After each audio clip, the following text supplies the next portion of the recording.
প্রিয় দর্শক বন্ধুরা, আসসালামু আলাইকুম। আশা করছি আল্লাহর রহমতে সবাই সুস্থ এবং ভালো আছেন।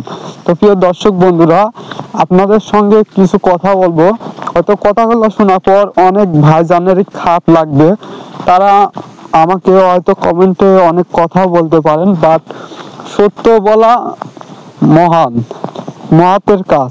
তো আপনার অবশ্যই সত্য বলবেন। আর ইউটিউবে আপনার ভিডিও দেখে যদি একজন উপকৃত হয় তাহলে কিন্তু আপনার লাভ, কারণ সে আপনার ভিডিওগুলা দেখবে। আর ইউটিউবে যেহেতু আমরা ভিডিও বানাই, কারণ আমাদের ভিডিওগুলা যাতে সবাই দেখবে, আমাদের মতো করে গরু পালন করবে, এজন্য কিন্তু আমরা ইউটিউবে ভিডিওগুলা বানাই। কিন্তু অনেক ভাইজান আছে, ইউটিউবারদের উদ্দেশ্যে বলি, অনেকে আছে যে গরুকে ফিট খাওয়ান, এইভাবে ফিট খাওয়ালে গরুর দ্রুত মোটা তাজা হচ্ছে, 28 দিনে গরু মোটা তাজা হচ্ছে, 35 দিনে গরু মোটা তাজা হয়। আরে ভাই, আপনি কেন তাদের মাঝে ভুল তথ্য দেন?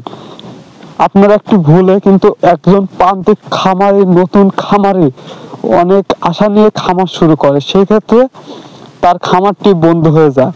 অনেক ভাইজান দেখি আমার ফেসবুক পেজে এসে কমেন্ট করেন যে ভাই, এইভাবে গরুকে দানাদার খাদ্য খাওয়াচ্ছিলাম, হঠাৎ করে গরুর দানা খাদ্য খাওয়াচ্ছি, বাট গরু আর খেতে চায় না, গরু শুকিয়ে যাচ্ছে। এত টাকা ফিড খাওয়ালাম, এরকম ভাবে দানাদার খাওয়ালাম।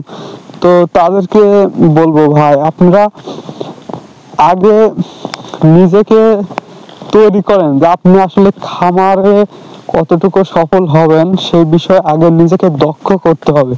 আর এই দক্ষ করতে হলে আপনাকে নর্মাল খাদ্য দিয়ে প্রথমে গরুগুলাকে মোটা তাজা করতে হবে, অথবা ভেটেরিনারি যে ডাক্তারগুলো আছে তাদের পরামর্শ নেবেন। আপনারা কখনোই ইউটিউবের ভিডিও দেখে গরুকে মোটা তাজা করতে যাবেন না। হ্যাঁ, আপনি মোটা তাজা করবেন, দেখবেন আপনি ইউটিউবে সার্চ দেবেন 3 মাসে কিভাবে গরু মোটা তাজা হয়, 4 মাসে কিভাবে হয়।